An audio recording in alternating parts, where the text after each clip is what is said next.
The sky turned orange that day. Not the warm orange of sunset, but the harsh orange of fire and death. People in cities across Earth looked up and saw the alien ships break through the clouds. It had been just 3 days since the strange objects appeared on radar, moving fast toward Earth from beyond Mars. At first, there was hope. Humans had dreamed of meeting aliens for centuries. The president went on TV and said these visitors could bring great knowledge. Scientists prepared welcome messages in many languages, even math symbols that aliens might understand. Jack Lawson watched it all from the control room of the Global Space Agency. As Chief Communications Officer, he had sent the first greeting signals to the approaching ships. He still remembered the excitement when they got a reply. Strange patterns of light that took the best computers on Earth a full day to decode. "We come in peace," the aliens had said. Simple words that made everyone cheer. Now Jack stood at the same console, but nobody was cheering. The aliens had lied. The first blast hit New York. The second, Moscow. The third took out the entire city of Sydney in seconds. The attack was happening all over the world at the same time. The military tried to fight back with everything they had. Jets, missiles, even experimental energy weapons. Nothing worked. The alien shields absorbed or reflected everything. "We need to broadcast surrender," said General Morgan, her face pale as she watched the destruction on the screens. "We've lost 8 major cities already." "No," said Jack. He pointed to a different screen, where data was streaming in from the Space Telescope array. "Look at this. The alien ships have a pattern to their attacks. They hit, then they have to recharge for exactly 43 seconds. So what? Our weapons can't hurt them anyway. But what if we could?" A new voice joined the conversation. Dr. Laura Benson stepped forward, her lab coat wrinkled from 3 days without sleep. "The satellite tests we did last month. The quantum resonance experiment." Jack understood immediately. "You think we could adapt that to disrupt their shields?" "It's not designed as a weapon," said Laura. "But yes, in theory, it could create a temporary window in their defenses." General Morgan looked between them. "How temporary?" "Maybe 5 seconds, Laura said. "Maybe less. 5 seconds is all our missile commanders need." The general grabbed her secure phone. They worked fast. While cities burned and millions died, Laura and her team reprogrammed the global network of research satellites. Jack coordinated with military bases worldwide. It was a desperate plan, a crazy plan, but it worked. When the aliens moved to attack Paris, the satellites fired concentrated quantum beams at the lid ship. For exactly 4 seconds, its shields flickered and died. That was enough. Missiles hit it from all sides. The alien ship exploded in a ball of blue fire that lit up the sky over France. The other alien ships paused their attack. For the first time, they seemed unsure. Humans had done what the aliens thought impossible. They had destroyed one of their invincible warships. The remaining ships began to retreat, pulling back into the upper atmosphere. Jack watched them go, his heart both heavy with grief for the lost cities and burning with fierce pride. Humanity had stood its ground. They had shown these aliens that Earth would not fall easily. "Send a message to the retreating ships," General Morgan ordered. "Make sure they understand." Jack nodded. His fingers flew over the keyboard, composing the most important message of his life. "To the alien fleet, you attacked us without true cause. You destroyed our cities. You killed our people. We have demonstrated our ability to destroy you in return. Hear Earth's warning. Attack again and face complete annihilation. This is your only notice." The message went out, translated into the aliens' own communication format. On the screens, they watched the alien fleet accelerate away from Earth, racing back toward the darkness of deep space. The first battle was over. But Jack Lawson knew in his heart, this was just the beginning. 5 years passed since the day the sky turned orange. Earth had changed. Cities were rebuilt. New weapons were made. People looked up at the stars differently now, not with wonder, but with watchfulness. Jack Lawson was no longer just a communications officer. Now he was Admiral Lawson, leader of Earth's newly formed Space Defense Force. Today he stood in the massive hangar of the lunar base, looking up at humanity's answer to the alien threat. The ship was huge, nearly a mile long. Its dark hull reflected the bright lights of the hangar. Workers moved around it like ants, making final adjustments. The name painted on its side read, EDF Defender. It was the first of its kind, built with technology humans had learned from the damaged alien ships left behind after the attack. "She's ready, sir," said Commander Susan Kelly, walking up beside him. Susan had been a fighter pilot during the attack. She had lost her whole squadron that day, but somehow survived. Now she would be the Defender's captain. "The crew?" asked Jack. "All on board and ready. The scientists are still arguing about the main weapon, though." Jack nodded. The main weapon was what made the Defender special. After 5 years of study, humans had learned how the alien shields worked. Then they had built something that could cut through those shields like they weren't even there. The scientists called it the quantum blade. In tests, it had sliced through materials nothing else could touch. "Dr. Benson says it's as ready as it will ever be," Susan added. Laura Benson was now the head of Earth's new technology division. Her work with the quantum satellites during the attack had made her famous. "Then it's time," Jack said. He touched the communication device on his wrist. "This is Admiral Lawson. Start the mission briefing." 30 minutes later, Jack stood before the gathered crew in the Defender's main meeting room. 200 faces looked back at him, the best pilots, engineers, and soldiers Earth had to offer. 5 years ago, aliens attacked our world without warning. Jack began. "We fought back and drove them away. We sent them a message, attack again, and face complete annihilation. Now we're taking that message directly to them." He pressed a button, and a star map appeared on the big screen behind him. A red dot glowed near the edge. "Our long-range telescopes have found them. They're building something big around a planet in the Ta City system. We don't know if it's a colony or a staging area for another attack on Earth. Your mission is to find out." The room was silent. Everyone knew what Jack meant. If the aliens were planning another attack, the Defender would strike first. "This isn't about revenge," Jack continued. "It's about making sure what happened 5 years ago never happens again. You will travel farther than any humans have ever gone. You will carry Earth's warning directly to the aliens' doorstep." Susan Kelly stood up. "We won't let you down, sir." After the briefing, Jack walked with Susan through the ship's corridors. Engineers were doing last checks on systems. Soldiers were securing equipment. There was tension in the air, but also determination. "Do you think they'll listen to us this time?" Susan asked quietly. Jack stopped by a window that looked out onto the lunar landscape. Earth hung in the black sky above, blue and beautiful. "I hope so," he said. "But if they don't, you have your orders." Susan nodded. They both knew what those orders were. If the alien showed any sign of planning another attack on Earth, the Defender would use the quantum blade. There would be no mercy this time. Later, Jack stood in the control center and watched as the Defender's engines fired up. The massive ship rose slowly from the lunar surface, then faster and faster, until it was just a bright point of light racing away from Earth. "Good luck," he whispered, though no one could hear him.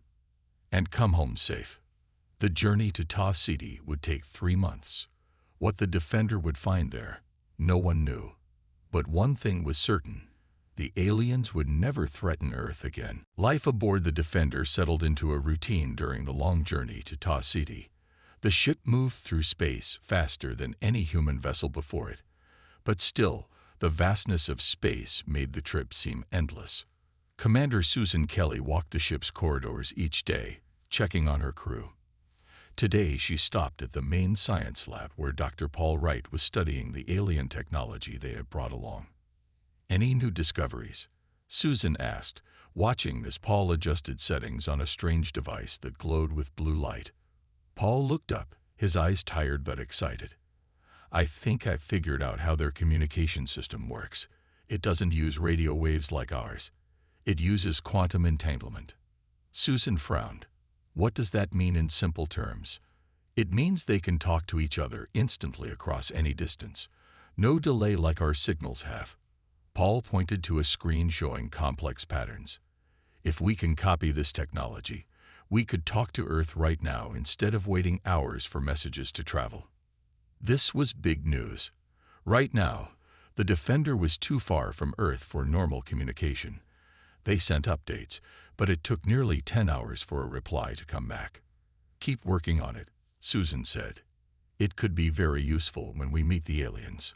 In another part of the ship, Lieutenant Ben Clark led the daily combat training. 20 soldiers moved in perfect sync, practicing with new weapons designed to work in zero gravity. Ben had fought in the ground battles when aliens landed in his hometown of Chicago. He had seen friends die. Now he trained others to be ready. Again, he called out, "Remember, these aliens move faster than we do. You need to aim where they're going to be, not where they are." The soldiers adjusted their aim, firing at moving targets that looked like the aliens from 5 years ago. Tall, with 4 arms and skin like metal. The targets fell one by one. Better, Ben said, but not good enough. In real combat, you'll only get one chance. Meanwhile, in the ship's control room, Navigation Officer Lisa Chen noticed something strange on her screens. "Commander," she called over the ship's communication system. "I'm picking up an object moving alongside us." Susan hurried to the control room. "Show me." Lisa pointed to her screen. A small dot moved parallel to their course, matching their speed exactly. "It's been there for 3 hours. At first I thought it was just space debris, but it's staying with us. That's not natural." "Could it be one of ours?" Susan asked, though she already knew the answer. No other Earth ships could travel this far or this fast. "No, ma'am. And it's not big enough to be an alien warship like the ones that attacked Earth." Susan made a quick decision. "Change our course. Let's see if it follows." The Defender turned slightly, adjusting its path through space. The mysterious object immediately did the same. "It's definitely following us," Lisa said. Susan called a meeting of her top officers. They gathered quickly around the main table in the command center. "We're being watched," Susan told them. "It could be a scout for the aliens. They might know we're coming." "We should destroy it," Ben said immediately. "We have weapons that can reach it." "No," Dr. Wright countered. "This could be our chance to learn more about them. It's not attacking us. It might not even be the same aliens who attacked Earth." Susan considered both options. The mission orders were clear. They were to deliver Earth's warning and assess the threat. Attacking first might provoke the very war they were trying to prevent. "We'll keep our distance and continue to toss City," she decided. "But ready the quantum blade.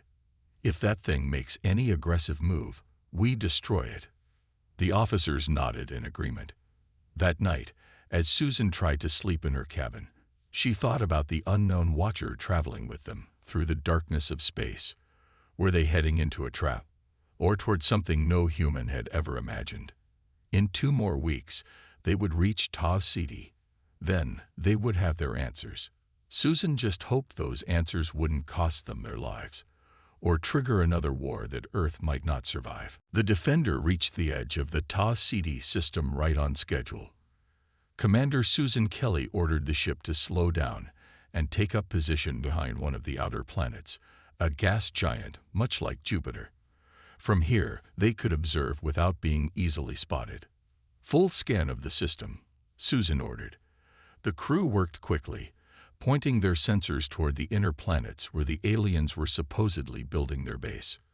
"Commander, you need to see this," said Lisa Chen from her navigation station. Her voice sounded strange, almost afraid. Susan moved to Lisa's screen, and what she saw made her breath catch. The 4th planet from Taw City's sun was surrounded by structures. Massive ring-shaped stations circled it. Ships moved between them like busy insects around a hive. "How many ships are there?"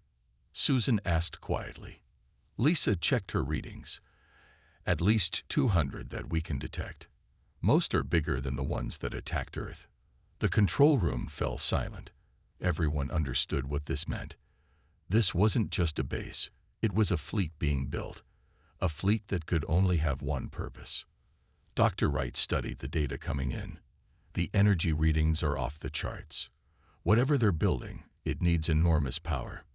Are they preparing for another attack on Earth? Ben Clark asked the question everyone was thinking. Before Susan could answer, alarms sounded across the ship. Multiple objects approaching. Lisa called out, "They've spotted us." "Battle stations," Susan ordered. "Ready the quantum blade." The crew rushed to their positions. On the main screen, they could see 5 alien ships speeding toward them. They were smaller than the Defender, but moving incredibly fast. "They'll reach us in 3 minutes, Lisa reported. Susan made a quick decision. "We're not here to start a war. Prepare to jump away from the system." "Commander," Ben protested. Our orders." "Our orders were to deliver a warning and assess the threat." Susan cut him off. "We've assessed the threat.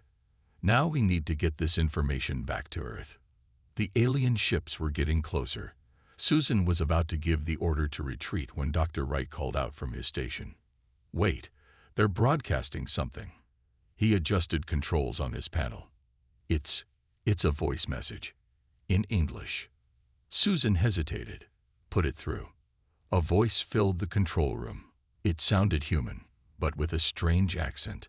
"Earth vessel, this is Commander Zorl of the Resistance. Do not fire. We are not your enemy." Susan exchanged looks with her officers. "This could be a trick," Ben warned. "Earth vessel, please respond," the voice continued. "The ships you see coming toward you are under our control. We stole them to escape. The ones who attack your world are called the Dominion. They enslaved our people too." Susan made a decision. "Open a channel." When Lisa nodded, Susan spoke clearly. "This is Commander Susan Kelly of the Earth Defense Force Ship Defender. Explain yourselves." "There is little time," Commander Zorl replied. "The Dominion will detect this communication. We have been fighting them for generations. 5 years ago, they attack your world to test your defenses. Now they build a fleet to conquer you completely." "Why should we believe you?" Susan asked. "Because I am the one who has been following your ship," Zorl said. "I could have reported you, but I did not. I have been waiting, hoping you would come. We need each other if either of us is to survive." Susan fought quickly. Their mission was to deliver Earth's warning, but this changed everything.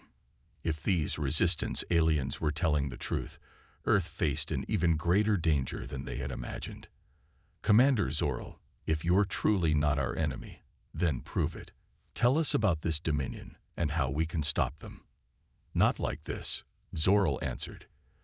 "The Dominion monitors all transmissions. My ships will dock with yours. Then we can talk safely. Please, there is no time to waste." Susan looked at her officers. Ben shook his head, but Dr. Wright nodded eagerly. "Very well," Susan decided. "You may approach. But know this, if this is a trick, we are prepared to defend ourselves, and our weapons can destroy you." "I understand," Zorl replied. "And I hope soon you will understand too. The true enemy is nearly ready to attack, and this time, Earth may not survive." The 5 resistance ships docked with the Defender. Susan had ordered half her crew to stand ready with weapons. She wasn't taking any chances. When the airlock opened, Susan was surprised to see aliens that looked nothing like the ones who had attacked Earth. These were shorter, with blue-tinted skin and large, thoughtful eyes. They walked on 2 legs like humans, but their hands had 6 fingers each. Commander Zorl stepped forward. He wore what looked like battle armor, but carried no visible weapons. "Thank you for trusting us this far," Zorl said. His mouth moved strangely as he spoke English, but his words were clear enough. Susan nodded stiffly. We haven't decided to trust you yet, but we'll listen." They moved to the Defenders conference room. Ben and his security team watched the aliens carefully. Dr. Wright could barely contain his excitement at meeting a new alien species. Once they were all seated, Zorl placed a small device on the table. It projected a three-dimensional map of the galaxy. "My people are called the Araxians," he began. "For thousands of years, we lived peacefully. Then the Dominion came. They are conquerors who move from system to system, taking what they want. They attack your world as a test, to see how strong your defenses were. But we drove them back," Ben said proudly. Zorl nodded. "Yes, you surprised them. No other world has ever managed to destroy one of their warships on first contact. That is why they now build a larger fleet. They will not underestimate you again." Susan studied the alien's face, trying to detect any sign of deception. "How did you learn our language?" "We have been monitoring your broadcasts for years," Zorl explained. "The Dominion does this to study all potential targets, but while they prepare to attack you, we in the Resistance have been learning about you for a different reason. We hoped you might become allies." "Allies?" Susan asked. "How many of you are there?" "Not enough," Zorl admitted. "The 5 ships you see are all we could steal. Our main resistance force is scattered across 3 star systems, hiding. Perhaps 4,000 fighters in total." Dr. Wright leaned forward. "And how many are in the Dominion fleet?" "The fleet they are building to attack Earth has over 300 ships. Each carries weapons that could destroy your largest cities. And they have something new, something they've never used before." Zorl's voice became grim. "A planet killer." The room fell silent. "What exactly is a planet killer?" Susan finally asked. "A weapon that can destroy an entire world. They have only tested it on uninhabited moons so far, but it works. They plan to use it on Earth if you resist them again." Susan exchanged looks with her officers. If Zorl was telling the truth, Earth faced a threat far greater than they had imagined. "Can you prove any of this?" she asked. Zorl nodded to one of his companions, who produced a data crystal. "This contains recordings of Dominion military communications. Your scientists can verify they are genuine." Dr. Wright took the crystal carefully. "I'll analyze this right away." "If what you say is true," Susan said, "why come to us? We're just one ship." "Because of what your ship carries," Zorl replied. "Our spies tell us you have a new weapon. Something called a quantum blade that can cut through Dominion shields. Is this true?" Susan didn't answer immediately. Confirming their weapon capabilities to an alien they just met seemed unwise. "We need your help," Zorl continued. "With your weapon and our knowledge of Dominion systems, we could strike at the heart of their fleet before it launches. We could save Earth and free my people in one attack. Or this could all be an elaborate trap," Ben said flatly. Zorl turned to him. "If we wanted to destroy you, we could have reported your position as soon as you entered this system. The Dominion would have sent their entire fleet." Susan stood up. "I need to discuss this with my officers." In private. After the aliens left the room, Susan faced her team. "Opinions. I don't trust them," Ben said immediately. "I think they're telling the truth," Dr. Wright countered. "This explains why the aliens attacked Earth and why they retreated so quickly when we showed we could fight back." Lisa Chen spoke up. "If they're lying, we lose one ship. If they're telling the truth and we do nothing, Earth could be destroyed." Susan took a deep breath. The weight of the decision pressed down on her. Earth's future might depend on what she chose to do next. After hours of discussion and reviewing the data crystal, Susan made her decision. She called Commander Zorl back to the conference room. "We will help you," she told him. "But we need a plan that gives us a real chance of success, and I need to contact Earth for approval before we take any action." Zorl shook his head. "There is no time for that.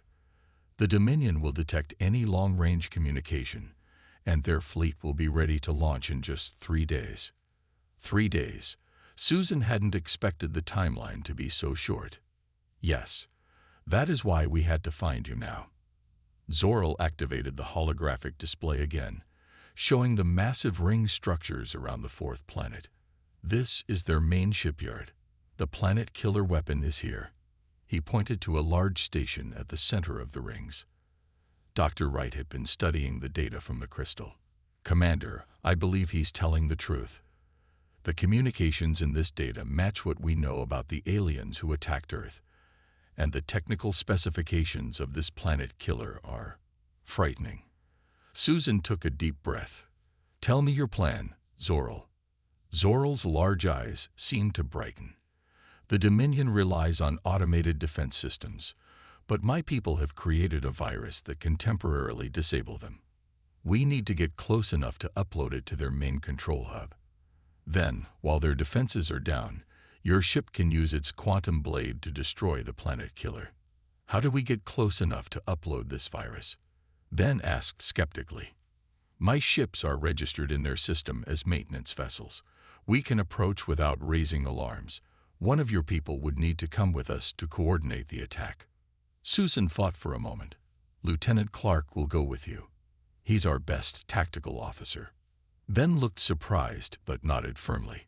I'll make sure the timing is perfect. They spent the next 12 hours planning the attack. Dr. Wright worked with the Araxian engineers to make sure their systems could communicate properly. Lisa Chen calculated the exact approach vectors that would keep the defender hidden until the last moment. The plan was risky. The Araxian ships would approach the main control hub, pretending to be on a routine maintenance mission. Ben would go with them, carrying a device that could communicate with the defender. Once they uploaded the virus, they would have exactly 5 minutes before the Dominion systems recovered. In those 5 minutes, the defender would emerge from hiding, approach the planet killer station, and fire the quantum blade. As they finished preparations, Susan took Ben aside. Are you sure about this? You'll be deep in enemy territory. Ben's face was determined. Someone has to go, and I've been waiting 5 years for a chance to strike back at these monsters. Susan nodded. Just make sure you get out of there. That's an order. The time came for Ben to board Zoral's ship. The crew gathered to see him off. Many had doubts about trusting the aliens, but everyone understood the stakes. If this works, Susan told them, we save Earth. If it doesn't, she didn't need to finish the sentence. Ben stepped into the airlock where Zoral waited. I'll see you all in a few hours. Keep that quantum blade warm for me. The doors close, and the Araxian ships undocked from the defender. Susan watched on the main screen as the 5 small vessels moved away, heading toward the massive alien construction. Now we wait, she said quietly. The defender moved into position, hiding behind one of Ta Ceti's moons. From here, they could reach the planet killer in just 90 seconds once they got Ben's signal. Susan stood on the bridge, watching the countdown clock. In 3 hours, they would know if their desperate plan would work. In 3 hours, they might save Earth from destruction, or they might all be dead. Either way, the fate of humanity now rested on their shoulders.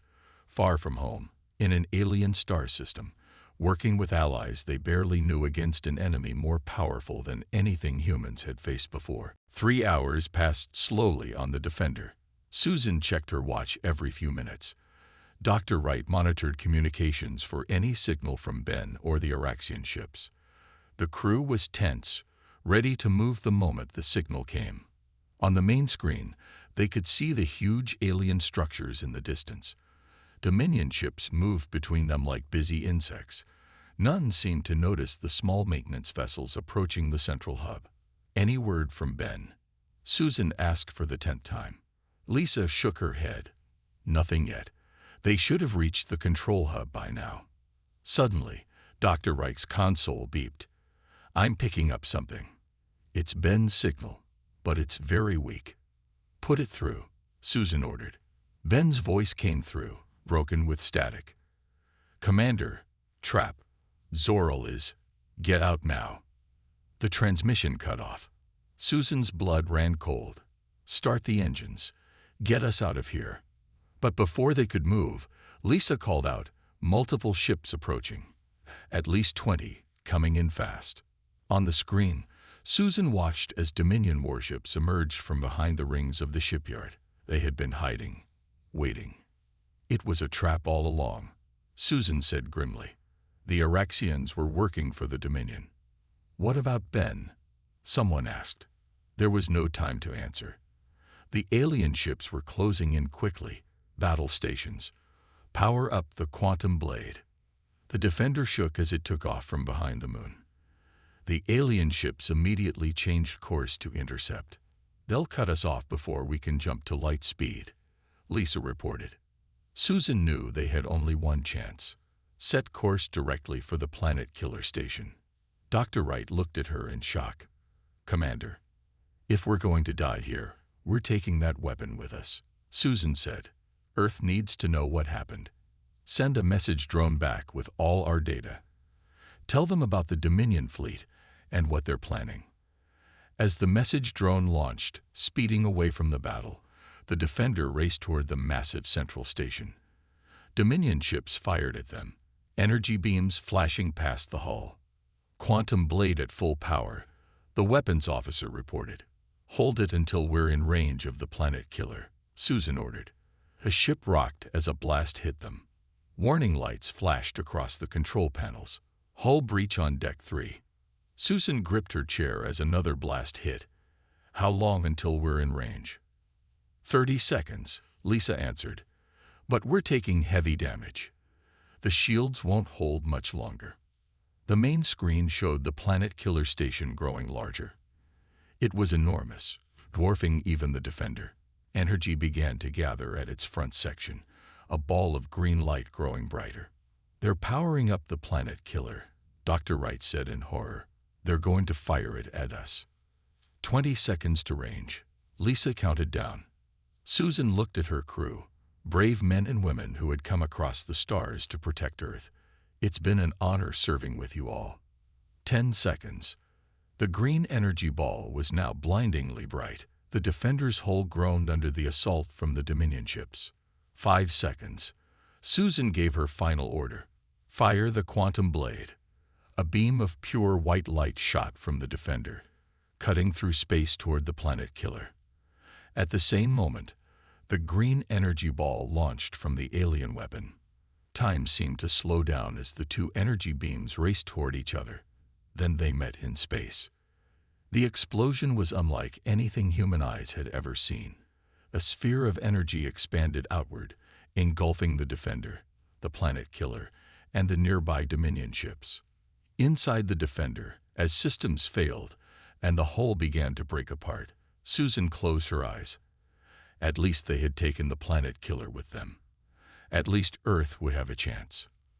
But then something strange happened. The ship stopped shaking. The alarms went silent. Susan opened her eyes to see her crew looking around in confusion. On the main screen, the explosion was frozen in space, a perfect sphere of light that didn't grow or fade. "What's happening?" she whispered. And then a new voice spoke, coming from everywhere and nowhere at once. "Humans, you have surprised us once again." The voice that spoke seemed to come from everywhere at once. Susan and her crew looked around in confusion, frozen in the moment between life and death. "Who are you?" Susan managed to ask.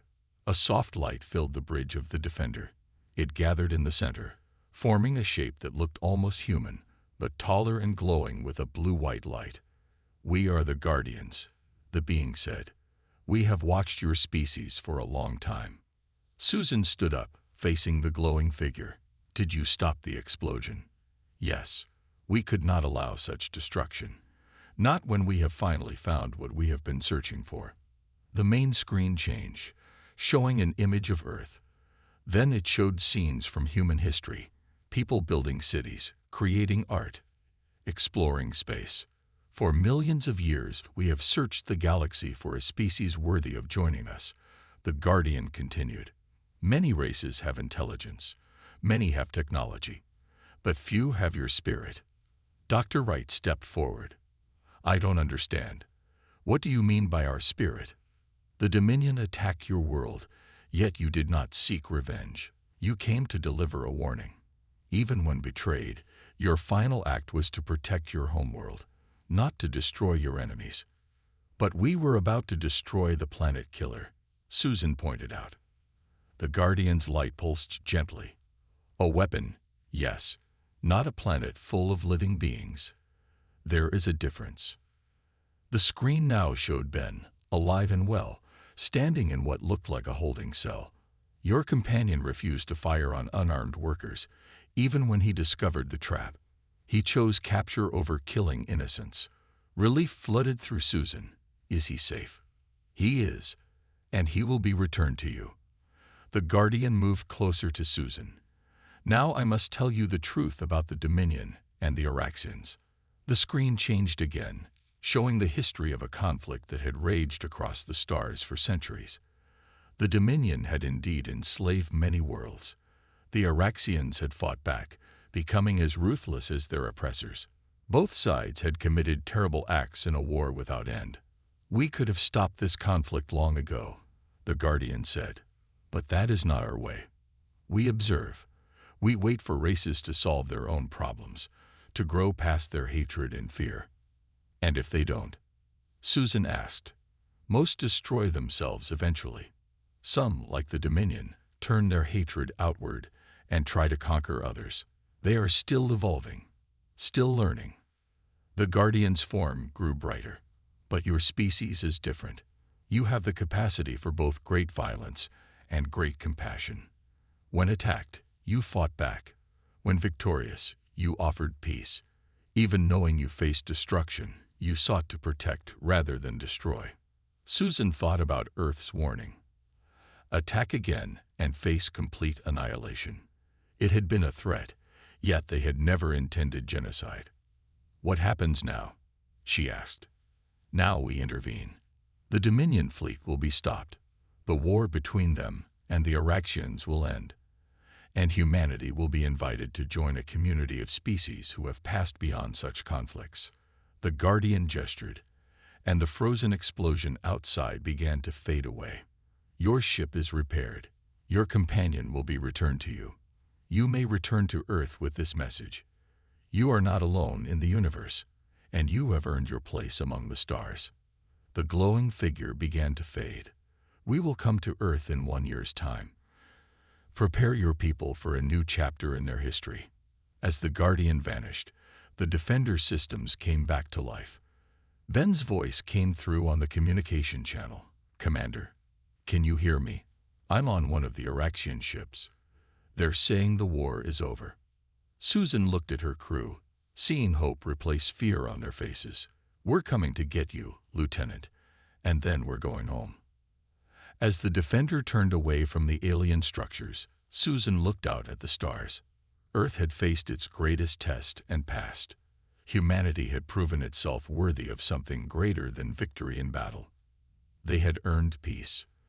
The journey home would be long, but for the first time in 5 years, Susan felt truly hopeful about the future. Earth's final warning had not been needed. Instead, they would bring a message of new beginnings. The stars seemed brighter somehow as the Defender began its journey back to Earth.